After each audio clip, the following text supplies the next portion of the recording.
মই আশা কৰোঁ এই বছৰৰ ভিতৰতে আমি 1 লাখৰ সংখ্যা স্পৰ্শ কৰিম আৰু অহা বছৰত আৰু 50,000 নতুন যুৱক যুৱতীক চৰকাৰত নিযুক্তি দিবলৈ আমি আগ্ৰহেৰে সৈতে অপেক্ষা কৰি আছো অৰ্থাৎ ৰাজ্য চৰকাৰে 5 বছৰৰ ভিতৰত 1.5 লাখ নিযুক্তিৰ লক্ষ্যৰে আগবাঢ়িছে আমাৰ ৰাজ্যত শিক্ষকসকলক আমি দুই ধৰণে নিযুক্তি কৰো এটা চৰকাৰত আমি পোনপটীয়াকৈ নিযুক্তি কৰো আনহাতে টেট উত্তীৰ্ণ সকলৰ মাজত বহুজনক আমি ঠিকাভিত্তিক শিক্ষক হিচাপে নিযুক্তি কৰো যেতিয়া নিয়মীয়া কৰ্মচাৰী এজনে চৰকাৰী চাকৰি কৰে তেওঁলোকৰ পৰিয়ালত যদি কৰ্মচাৰীজন নিহত হয় আমি নিহত কৰ্মচাৰীজনৰ পৰিয়ালটোক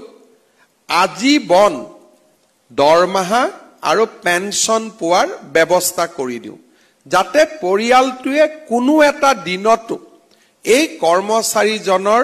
অভাৱ আৰ্থিকভাৱে অনুভৱ কৰিবলগীয়া নহয় সৰ্বশিক্ষা অভিযানত তেনে ব্যৱস্থা নাই আৰু সেয়েহে যোৱা বছৰত কৰ্মৰত অৱস্থাত নিহত হোৱা 103 গৰাকী পৰলোকগত কৰ্মচাৰী আৰু শিক্ষক শিক্ষয়িত্ৰীৰ পৰিয়ালক আজি আমি 5 লাখ টকাকৈ এককালীন সাহায্য আগবঢ়াইছো ইয়াৰ লগে লগে আমাৰ চৰকাৰে এই বছৰ এটা নতুন পদক্ষেপ লৈছে যে সৰ্বশিক্ষা অভিযানত ঠিকাভিত্তিক শিক্ষক ৰূপে কাম কৰা আটাইকেইজন শিক্ষকক 35,000 শিক্ষকক অসম চৰকাৰত নিয়মীয়াকৰণ অৰ্থাৎ অসম চৰকাৰৰ ৰেগুলাৰ কৰ্মচাৰী হিচাপে আমি নিযুক্তিৰ বাবে প্ৰক্ৰিয়া আগুৱাই লৈ গৈছো এই 35,000 শিক্ষক শিক্ষয়িত্ৰীৰ চাকৰি আমি যেতিয়া নিয়মীয়া কৰিম ভৱিষ্যতে ভগৱানে নকৰক তেওঁলোকৰ পৰিয়ালত এনে ধৰণৰ দুৰ্যোগ আহি পৰিলে তেওঁলোকৰ চাকৰিত থকা ৰেচিডিউৰি চাকৰি থকা কালছোৱাত পূৰ্ণ দৰমহা পাব আৰু ৰিটায়াৰমেন্টৰ পিছতো অৰ্থাৎ যদি কৰ্মচাৰীজন জীয়াই থাকিলহেঁতেন তেওঁৰ যিটো ৰিটায়াৰমেন্ট হ'ব সেই ৰিটায়াৰমেন্টৰ পিছতো যদিও কৰ্মচাৰীজন আমাৰ মাজত নাই তেওঁ পেনশনো পাই থাকিব আমাৰ এই ধৰণৰ ব্যৱস্থা অসমত আমি বৰ্তমান ৰূপায়ণ কৰি আছো আমাৰ ৰাজ্যখনৰ চৰকাৰী কৰ্মচাৰীসকলে চাকৰি পোৱা দিনৰ পিছতে তেওঁলোকে যদি মানসিকতাৰ পৰিৱৰ্তন কৰে আৰু ৰাজ্যখনৰ বিকাশত যদি সহায় নকৰে তেনেহলে চৰকাৰী চাকৰি সৃষ্টি আৰু ইয়াৰ নিয়োগ দুইটাই এটা বিফল প্ৰয়োগ হিচাপে ৰৈ যাব লাহে লাহে চৰকাৰসমূহে কি কৰিব যে কাম পাবৰ কাৰণে আউটসোৰ্স মডেললৈকে গতি কৰিব যে মোৰ কাৰ্যালয়টোত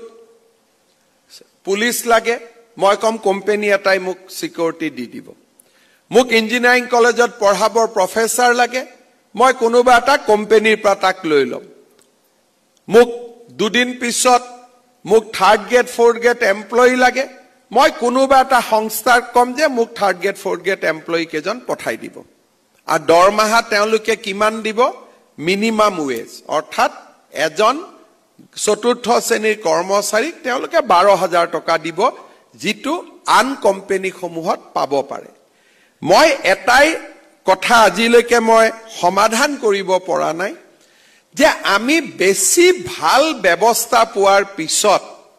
আমাৰ কাম কৰাৰ শক্তিটো কমি কিয় যায় যেতিয়া আমাৰ কম ব্যৱস্থা আছিল তেতিয়া মোক যতেই চাকৰি দিয়ক মই তাতেই চাকৰি কৰিম যেতিয়া মোৰ কম ব্যৱস্থা আছিল তেতিয়া মোৰ লৰা ছোৱালীৰো সমস্যা নাছিল যেতিয়া মোৰ হাতত চাকৰি নাছিল মই কেৰেলা বেংগালুৰুত গৈও কাম কৰাত মোৰ আপত্তি নাছিল কিন্তু চৰকাৰী চাকৰিটো পালে প্ৰথমতে মোক ঘৰৰ কাষলৈ আনিব লাগিব আৰু ঘৰৰ কাষত অনাৰ পিছত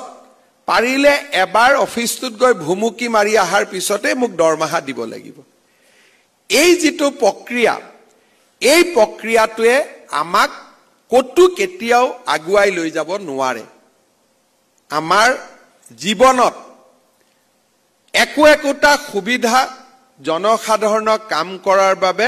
বাৰে বাৰে নাহে। ময়ো বিশ্বাস কৰোঁ যে ৰাইজক সেৱা কৰাৰ অপূৰ্ব সুযোগ আমি বাৰে বাৰে লাভ নকৰোঁ। আমাৰ জীৱন যিমান দীঘলীয়া হওক, প্ৰতিটো দিন মই অসমৰ মুখ্যমন্ত্ৰী হৈ নাথাকো, কিন্তু যিমান দিনলৈ মই অসমৰ মুখ্যমন্ত্ৰী হৈ থাকিব লাগিব, ৰাজ্যৰ বিকাশৰ বাবে মই কাম কৰিব লাগিব। আৰু যেতিয়াই মই কৰবাত কম্প্ৰমাইজ কৰিম, তেতিয়াই মই মোৰ দায়িত্বৰ প্ৰতি অৱহেলা কৰা হ'ব।